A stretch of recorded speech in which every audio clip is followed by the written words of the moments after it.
한국어 단어 조성 원리를 통한 한글 문해력 강좌 한자 공부 요양도 219번째 시간인데요. 오늘 첫 번째로 살펴볼 한자는 끌어올리다 라는 의미의 양자가 되겠습니다. 낮은 데서 높은 곳으로 무엇인가를 끌어올리다, 그런 의미를 가지고 있습니다.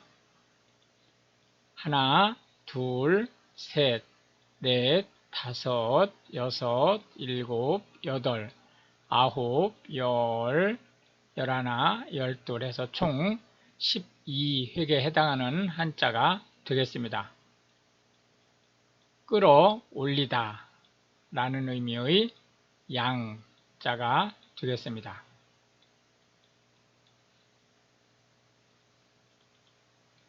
고양시키다 라고 하는 것은 정신을 무장시키다, 그런 의미를 가지고 있습니다.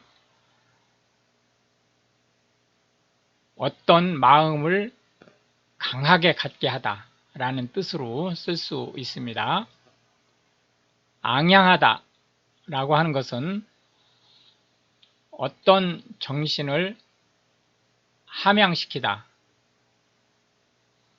높이우다, 그런 뜻을 가지고 있고요. 어떤 마음이 들게 하다 라는 뜻을 가지고 있죠. 찬양하다 라고 하는 것은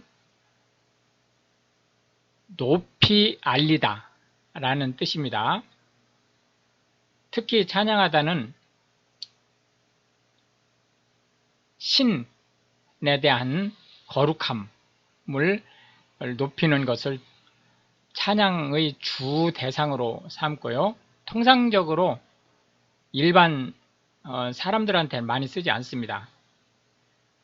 그러나 이제 국가라든지 어떤 체제라든지 이런 부분들을 높이는 일에도 역시 찬양이라는 용어를 함께 쓰고 있습니다. 예를 들어서 이제 북한에서 김일성 3대를 높인다든지 하는 것도 찬양이라는 말로 표현하고 있죠. 개양하다 라고 하는 것은 높이 매달다 라는 뜻을 가지고 있고요. 예를 들어서 국기를 개양하다, 이런 표현을 할 수가 있죠. 의기양양이라고 하는 것은 자신감이 넘쳐서 얼굴에 나타나는 것을 얘기합니다.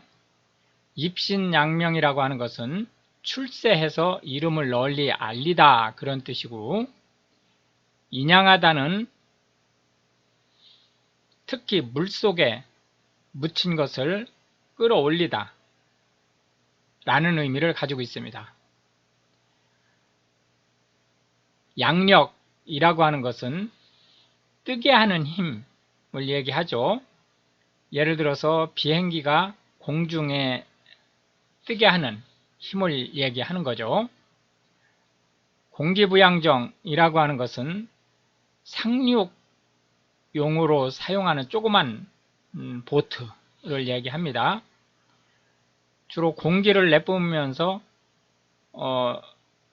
수면이나 지면에 아주 가까이 있지만 닿지는 않고 그 분사력에 의해서 앞으로 전진하는 그런 배를 얘기합니다.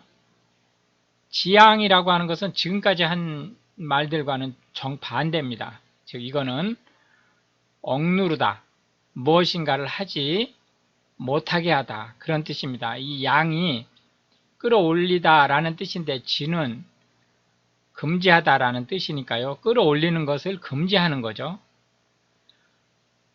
지향이라는 말이 있습니다. 이거는 자칫 잘못하면 발음이 비슷해서 지향하다, 지향하다 발음이 비슷하거든요. 그렇기 때문에 헷갈릴 수 있는데, 지향이라고 하는 것은 어느 목표 지점을 향하다, 그쪽을 향하여 나아가다, 이런 뜻을 가지고 있습니다. 두 번째로 살펴볼 한자는 재자가 되겠는데요. 심다 라는 의미의 제자가 되겠습니다.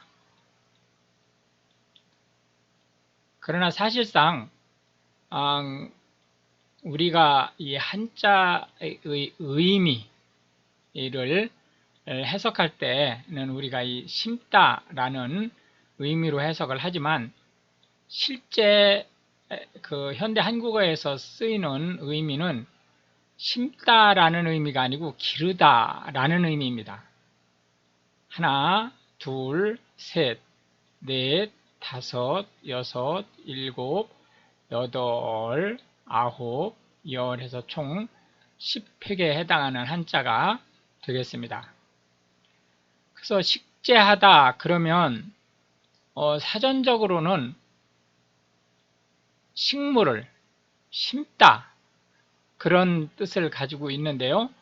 실제로는 심고 기르는 것을 얘기합니다. 그래서 식재하다와 아주 유사한 말이 재배하다인데, 재배는 식물을 어려서부터 씨앗이 열릴 때까지 키우는 것을 얘기하는 거죠. 분재라고 하는 것은 화분에 화초나 나무를 기르는 것을 분재라고 얘기를 하는데요. 실제 현대 한국어에서는 그런 의미는 이제 사실상 거의 안 쓰고, 분재라고 하는 것은 화분에 나무를 심되 그 나무를 있는 그대로 성장하게 하는 게 아니고 철사라든지 이런 거를 이용을 해서 나무가 자라고 싶은 대로 자라게 하는 것이 아니라 일종의 모양을 만들어가면서 키우는 것을 얘기합니다. 그래서 분재는 식물을 심고 기르는 것 중에 특이한 케이스에 속하는 거죠. 마지막 세 번째 한자는 천자가 되겠는데요. 샘이라는 의미를 가지고 있습니다. 우리가 샘이라는 말과 우물이라는 말은 구분을 좀 하기로 했죠. 샘이라고 하는 것은 사람이 판 것이 아니고 자연적으로 물이 솟아나서 흘러내리는 것을 얘기하고요.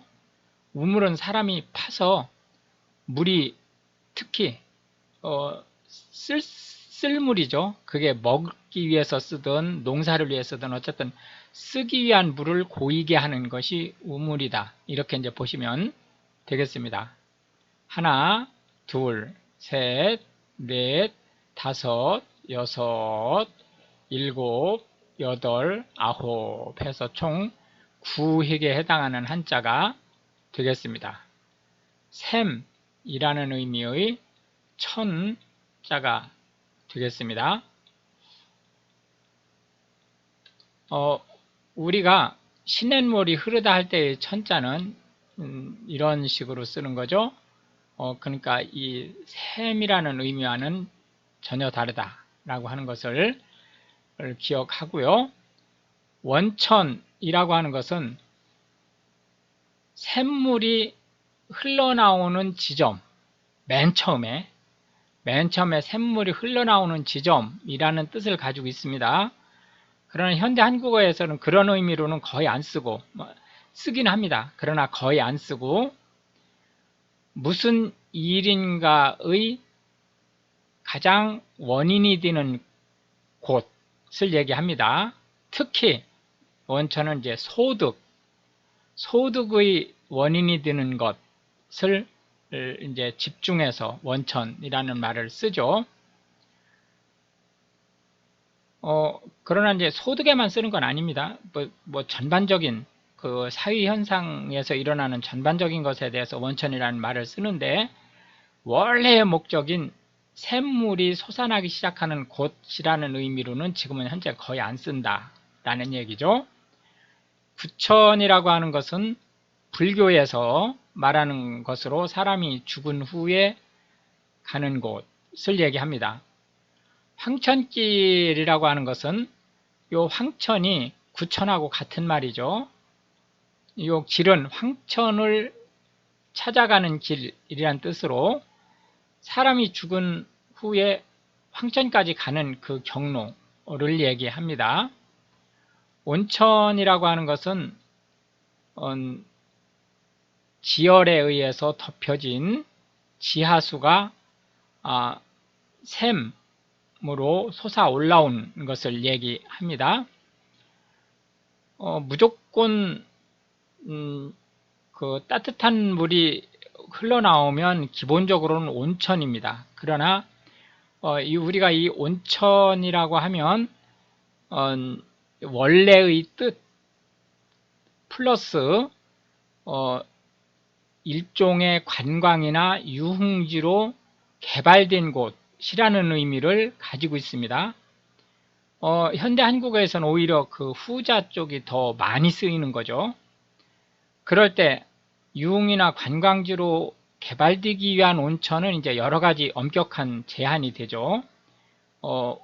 원수의 온도도 제한이 되고, 또 그곳에 미네랄이라든지 이런 영양 성분이 얼마나 포함되어 있는지, 또 위생적인 문제가 없는지, 이런 것들이 이제 모두 점검이 끝나야만 유흥이나 관광지로서 이제 온천을 쓸 수 있는 거죠. 원천징수라고 하는 것은 소득원이 발생하는 즉시 바로 세금을 징수하는 것을 얘기합니다. 원천징수는 특이한 성질이 있는데, 세금을 내는 사람을 담세라고 하죠. 담세자와 실제 세무서에 세금을 납부하는 사람, 납세자가 일반적으로 다릅니다. 그래서 예를 들자면 원천징수의 가장 대표적인 것이 급여를 지급하면서 세금을 미리 떼는 것을 얘기하죠. 실제 세금은 근로자가 부담을 하는데 세무서의 납부는 사용자가 하죠. 부가가치세 같은 경우도 물건을 사는 즉시 세금을 냅니다. 소비자는. 그러나 이제 정작 그 판매자는 즉시 세금을 안 내죠. 일정한 기간 동안 모아두었다가 한꺼번에 판매한 사람이 세무서에 내죠. 광천수라고 하는 것은 무기질이 풍부한 물을 얘기하고요. 광천수라고 하는 말 안에는 사람이 먹을 수 있는 광천수란 뜻이니까 당연히 미네랄만 풍부한 것이 아니고 위생적이어야 되죠. 간헐천이라고 하는 것은 계속해서 뿜어져 나오는 것이 아니고 일정한 주기, 시간을 두고 뿜어져 나오는 것을 얘기합니다. 통상 간헐천은 그냥 물이 뿜어져 나오는 것이 아니고 온수가 뿜어져 나오는 것이니까 간헐천은 일종의 온천일 확률이 높은 거죠. 냉천이라고 하는 것은 다른 물에 비해서 유독 수온이 낮은 물입니다. 통상 섭씨 4도 정도가 그 샘에서 뿜어져 나오는데요. 그거보다 훨씬 더 낮은 온도로 그 물이 나오는 것을 얘기하는 거고요. 김천역이라고 할 때 이 김천은 경상북도에서, 그러니까 대구 부산 쪽에서 볼 때 대구를 지나 구미 다음에 김천이 들어오죠. 그럼 이제 김천 다음에는 이제 추풍령으로 넘어가게 되는 이런 지역의 이제 정거장을 뜻하는 거죠. 예천 비행장 할 때 예천에 있는 비행장이란 뜻이죠. 예천은 역시 경상북도에 있는 상주 옆쪽에 있는 곳을 얘기하죠. 이렇게 해서 이제 오늘도 우리는 세 개의 한자와 각 한자에 대해서 현대 한국어에서 자주 쓰이고 있는 10개씩의 단어를 살펴보았는데요. 이것이 한글 문해력 향상에 도움이 되고 특히 외국인으로서 한국어를 배우시는 분들한테 한국어 단어가 어떤 식으로 만들어졌으며 또한 운용되는지에 대한 폭넓은 이해를 전달할 수 있게 되기를 바라겠습니다. 시청해 주셔서 감사하고 우크라이나를 위해 기도해 주시면 더욱 감사하겠습니다.